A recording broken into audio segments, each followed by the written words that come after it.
اس کے اندر چلتے ہیں، اندر کی زیارت کرواتے ہیں آپ کو اور بتاتے ہیں کہ دکھاتے ہیں اندر کا ویو آپ کو کیسا ہے اور تھوڑی سی ہسٹری بھی آپ کو بتاتے ہیں۔ امام علی رضا علیہ السلام حضرت محمد صلی اللہ علیہ وسلم کی اولاد میں سے ایک نمایاں شخصیت ہیں۔ آپ 12 اماموں کے سلسلے میں سے 8ویں امام ہیں۔ آپ امام جعفر صادق علیہ السلام کے پوتے اور امام موسیٰ کاظم علیہ السلام کے بیٹے ہیں۔ آپ کی پیدائش مدینہ میں 11 ذیقعدہ 148 ہجری میں ہوئی۔ آپ کا نام علی ہے، آپ کی کنیت ابو الحسن اور آپ کا مشہور لقب رضا ہے۔ آپ اپنے دور کے سب سے بڑے عالم تھے۔ آیا کہ مدینہ کے اندر کسی کو اسلامی مسئلہ درپیش آتا تو وہ آپ سے رجوع کرتا۔ اس دور کے بادشاہ مامون عباسی نے سیاسی مصلحت کے تحت آپ کو مدینہ سے خراسان بلایا۔ خراسان ایران کا ایک صوبہ ہے۔ مدینہ سے خراسان آتے ہوئے رستے کے اندر ایک شہر میں آپ نے قیام کیا جسے نیشا پور کہا جاتا ہے۔ نیشا پور کے اندر لوگوں کا ایک جمع غفیر جمع ہو گیا اور انہوں نے کہا کہ آپ ہمیں اپنی نانا کی کچھ حدیثیں سنائیں۔ آپ علیہ السلام نے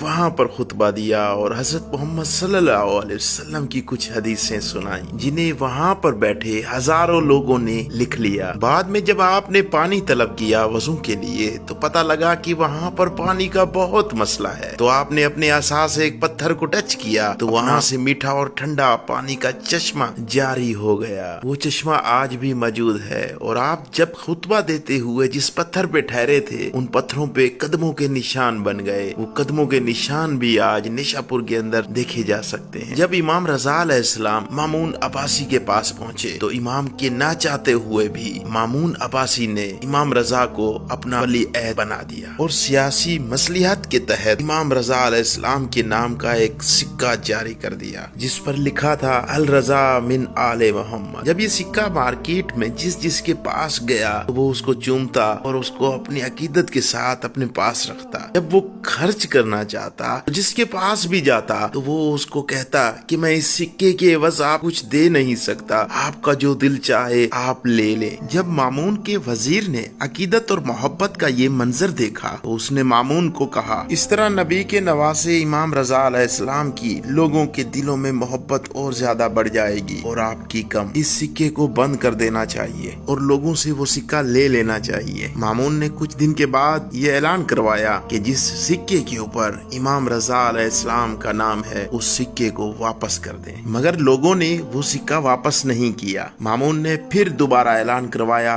کہ جس کے پاس سے وہ سکہ برآمد ہوا اس کو قتل کر دیا جائے گا۔ جن کے پاس وہ سکہ تھا وہ لوگ امام رضا علیہ السلام کی خدمت میں گئے، امام رضا علیہ السلام کو سارا واقعہ بتایا۔ امام رضا علیہ السلام نے کہا کہ وہ سکے میرے پاس لے آؤ۔ امام رضا نے ان سکوں کو ایک پاک کپڑے میں باندھ کر ان لوگوں کو کہا کہ اسے اپنے بازوں پر باندھ لو۔ لوگوں نے کہا کہ بازوں پر باندھنے سے تو مامون کو پتہ چل جائے گا اور وہ ہمیں قتل کروا دے گا۔ تو امام نے کہا کہ ایسا کچھ نہیں ہوگا، آپ کی زندگیوں کا میں امام ضامن ہوں۔ بس اس دن سے آج تک امام کی سنت پر عمل کرتے ہوئے لوگ جب بھی سفر پر جاتے ہیں مختلف مصیبتوں سے بچنے کے لیے اپنے بازوں پر امام ضامن باندھتے ہیں۔ اس طرح کے مختلف واقعات کی وجہ سے امام کی عقیدت اور محبت لوگوں کے دلوں میں بڑھتی گئی اور مامون عباسی کو یہ بات پسند نہ آئی کہ لوگ نبی کی اولاد سے اتنی محبت کیوں کرتے ہیں، اولاد علی سے محبت کیوں کرتے ہیں، اولاد فاطمہ سے کیوں اتنی محبت کرتے ہیں۔ اسی حسد کی وجہ سے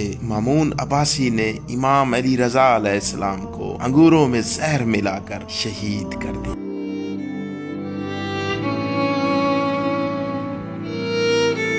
خیریت سے زیارت کر لی ہے اور ایک پھر صحن کے اندر آ چکی ہیں۔ اس طرح کے بہت سے صحن ہیں۔